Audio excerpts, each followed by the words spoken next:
Hi, I'm Jason with SJC Management Group. Recently, I've been asked a couple of questions about pest control and how it relates to tenancy in Washington state. In other words, who's responsible for controlling pests when a tenant is occupying a property? Now, I think it's important to kind of break these down into two different classes of residential property management. So the single family, basically houses, standalone properties that are not attached to other ones, and then multifamily properties where you have units adjacent to each other. In a single family home, the tenant is typically responsible for pest care as long as there was no existing infestation or pest issues at move-in of the property. In multifamily, that onus generally falls on the owner of the property for general pest and nuisance pest type upkeep. Now, in Washington state specifically, the law does say that if a tenant is the cause of the infestation, the tenant is the one who should bear the responsibility of payment for correcting that issue. So if you do have tenants that you can definitely know for a fact brought in an infestation to the property, the cost of mitigating that can be assessed to the tenants. This is why on single family homes, generally the upkeep of like a nuisance pest or maybe a pest out in the yard, maybe a bee's nest like in the backyard, but it's not really in the house itself, would be something that would fall on the tenant's responsibility to do. Now, I think on several different kinds of pests, it's best practice for the owner to address those issues and have them remediated right away.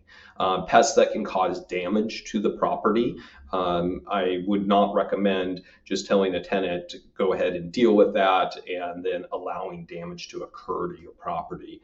For instance, there could be rodents that have gotten into the crawl space. Maybe there's an access point and rodents have gotten now into the crawl space. We generally would say for best practices that the owner should address that issue, should send out pest control, should do an exclusion, and make the property clean, habitable, as well as prevent damage that can occur. Rodents, particularly in the crawl space, can cause thousands of dollars of damage to the property. Obviously, other like wood destroying organisms would be something that I think a landlord should, for best practices, get on right away.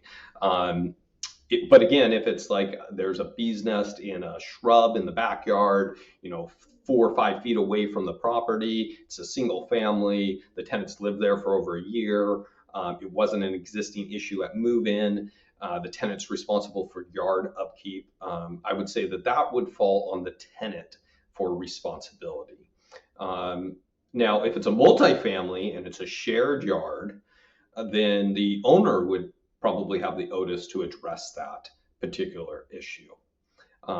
If you have any questions about property management in general or how things work, we specialize in Washington state. So any kind of things that we talk about, again, are specific to the state of Washington.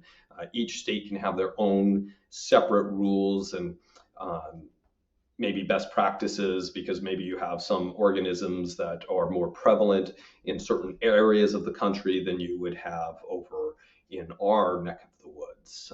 For instance, it's really carpenter ants do exist in our area, but they're very rare.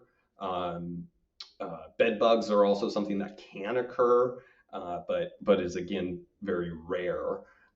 Instance. But typically, if it's a bed bug infestation, it's going to happen suddenly, and it is going to be something that you can pinpoint to a particular tenant that has brought it into the property, and then you can address that with that particular tenant according to the terms of your lease and the terms of the laws in the area that you're managing. All right, if you have any questions, let us know. Thanks.